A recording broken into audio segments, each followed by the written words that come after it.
Hello everyone. In today's video, we're going to be taking a look at the database. Now, I know we've taken a look at the database a few different times, but I was watching a couple different threads over on Discord, kind of having some issues with sort of searching and kind of sorting through. So I thought what we do today is just take a couple moments to take a look at the database, as well as kind of the method that I use in order to kind of get the information that I need. Let's go ahead and get started. So the first thing first, we want to go up to the editor here. We want to double check to make sure that the current database that we are using is the database we indeed are interested in looking at. One of the mistakes I've made about 100 times is I'll build a scenario way back when. It'll be like, database version like 450 or 451 or something like that. And I can't find out why is my F16 with the app quiz not visible. The reason is that we're on the wrong database. Keep in mind when you do open a new database, you're going to be in a situation where any units you have on the map will immediately be overwritten. So if you're in a situation where you have to check the database in the mission that you're flying, and you do want to update it, you actually have the ability to upgrade scenario to latest DB version, but that's outside the context of today. So let's go ahead and say we've got everything set up. We're in the correct database. Like I said, if you need to use a specific one, you can come in here, you can press this button. You can go to here, you can go to the DB button, scroll down and pick the exact database that you want. In which case, I'm fine with that. I'm going to leave it just the way it is. So next thing we're going to take a look at is the database viewer itself. Now, the database viewer has come a very long way from the earliest version of this. By the way, for those of you who are interested, you can actually go online and there's a website called CamanoDB, C-M-A-N-D-B. Let me go ahead and call that up real fast and go ahead and share it with you. It looks a little bit like this. It's a pretty neat little website where you can kind of get the most latest. I think it's a version 492 where you can pick the different countries and do one of these things, or you can go to list mode. You can click on aircraft. You can go pop through the aircraft and grab yourself a Bahrain F-16 CG here, and then we can take a look at it. And it even has this little neat thing on it that'll actually export it directly so that you folks can see it. Now, in the old days, we had another source for this online, and that was going to be the Belugan Campaign Wiki. Unfortunately, because of changes to the Apache server, that one no longer works, which is a bummer because honestly, the reason I bought Command Modern Operations was going through that website's database. But again, you got some pretty good stuff here that kind of simplifies it.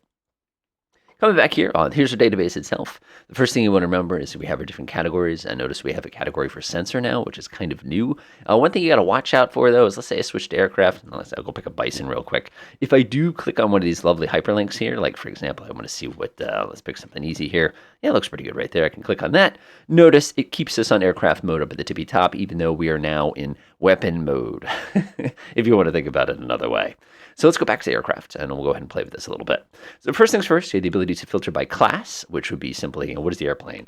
Again, I'm very partial to the F-16CM, especially the BLK. Ooh, make sure you hold your mouse over that when you can't. Black 52, there it is, right there. Ooh, I love that plane.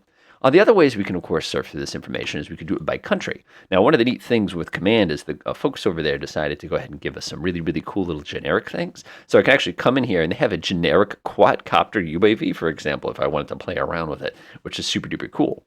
Now, let's say I want to go to Cuba and we want to take a look at some of the different options here. Again, we can click on all these different units and go check them out as well. Now, if we want to search all the units and we instead want to search by if whether it's hypothetical or it's an actual real-life platform, you can come up here and press the hypothetical button.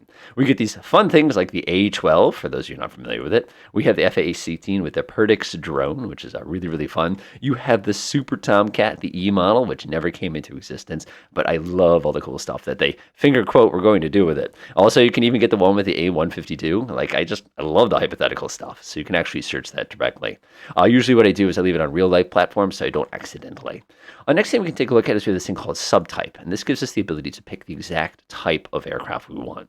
Now, for example, I'm interested in, let's have a dedicated Wild Weasel aircraft from the United States. Let's go to United States and make it real life only. And you can see these are the only dedicated Wild Weasel platforms. Now, many of you will say, hey, whoa, slow down there. I thought there was other Wild Weasel platforms. What about, like the Growler, or what about the F-16?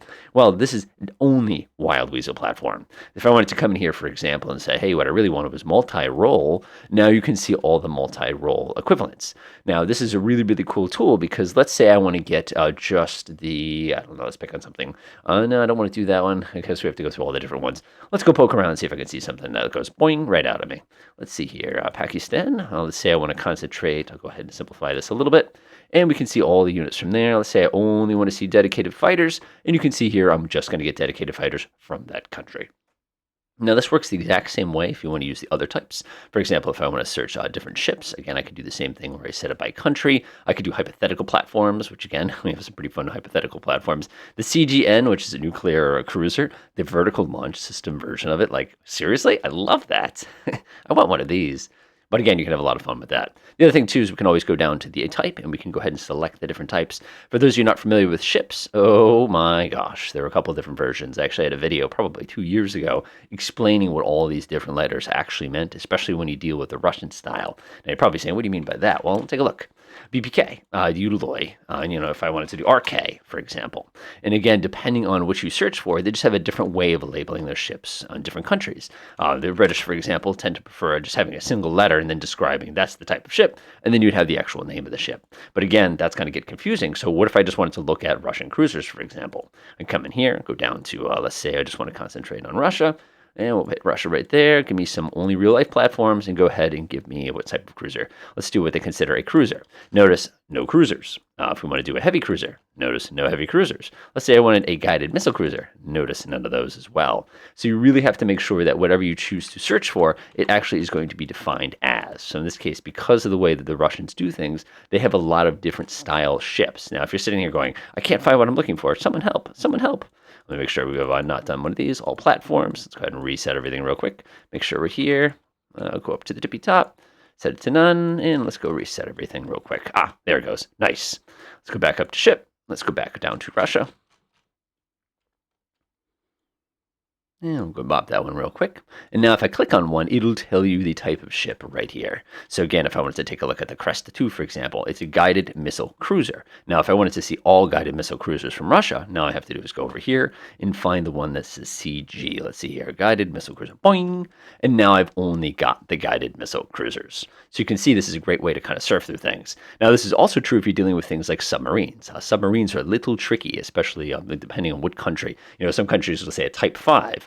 United States, we have SSN. In Russia, you have PLA, A being Atomika, which simply means it's atomic. It's a non-diesel kind of a submarine. It's nuclear submarine. I was right. So one of the things we can do here, too, is now we can go back to the subtype. We can say, give me an attack submarine. You can get things like the Kilo and the Tango and stuff like that. So you can already see. Now, where the really, really, really cool stuff happens here, and this will be kind of the last thing that we take a look at, is when you disable all this stuff and you go to the weapons page, and you're like, I'd love to know more about a particular weapon. Can you tell me a little bit about the Hellfire? Okay, so I type in the name of the weapon. Again, you can pick the subtype of weapon, such as a guided weapon.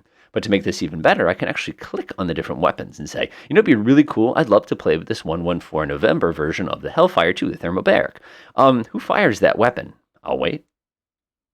Of course, if you scroll to the bottom, it tells you exactly who you need to know. As you can see, this is operated off of this version of the Super Cobra. This is the 2003 edition, and we also have the 2012, and I believe these are both Marines. So if I click this real quickly here, it gives you a nice little detailed thing, but it also has this lovely little number at the tippy top. So in the event that I want to spawn this into the game now, let's go ahead and create a fake side real fast. Fake side. I wish you could just press enter and it does its thing there. Go ahead and press the insert key. Now we just have to line up exactly as we had before. So we'll go ahead and type in, what was this? This is AH-1W Super Cobra. Now notice this is United States 2012. We come down here and we have United States 2012. If I click on it, you'll notice that it has the same exact ID, which means I've now found the correct unit in the database. And we should take a look at that. We've got all of our fancy little November versions of these. I'll grab this one with the app quiz, and ta-da! We now have that unit available on our map. Now, another really cool thing that they added relatively recently to this as well is the ability to search for specific sensors. Now, the reason this is cool is there's a lot of sensors out there. So one of the ones I always like to do is like to type in generic. And then you scroll down here and say, oh, generic binoculars. Okay, who gets generic? Oh, my. And you can see there's plenty of people who have generic binoculars.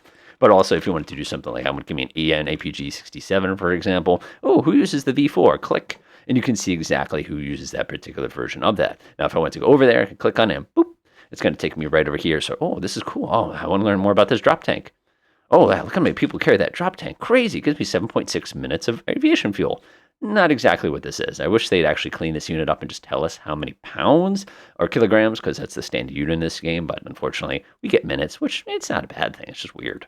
So hopefully this helps you out as far as your database woes. Like I said, it's super helpful. One thing to remember is the database is a compiled SQL database, which means if you want to actually open it up with software that can open a MySQL database, you can literally do it that way. And I have a video from, oh boy, probably 3 years ago of me actually cracking into the database. Keep in mind, you cannot edit the database. That is an involved process. Many people are like, oh, let's play with it. But again, you can probably understand why the developers chose to do it that way. Other than that, enjoy.